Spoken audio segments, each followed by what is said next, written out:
तुम्हारा चेहरा क्यों लाल हो रहा है? कोई मसला है? धूप में रही हूँ, मतली सी भी हो रही है मुझे। मुझे लगा कि ये एग्जीबिशन होगी।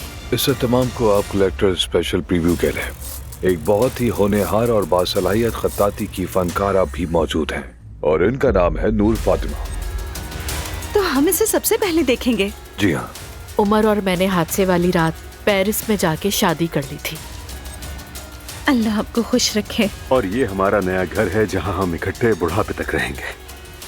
आप सबका बहुत शुक्रिया। हम खानदान के तौर पर कुछ मुश्किल वक्त से गुजर रहे हैं। नूर फातिमा आज एग्जीबिशन पर गई थी।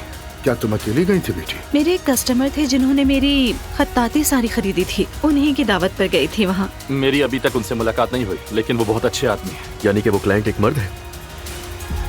कस्टमर से ज्यादा जेंडर रहा मैं। मेरी बेटी कैसी है?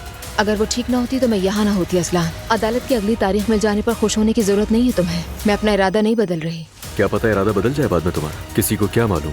क्या आपके फैसले में कोई तब्दीली आई है? तलाक चाहिए मुझे। इनके इसरार को मद्देनजर रखते हुए मैं तलाक दे रहा हूँ, लेकिन मैं अपनी बेटी की कस्टडी चाहता हूँ। हमें अब कोई अलग नहीं कर सकता मेरी शहजादी।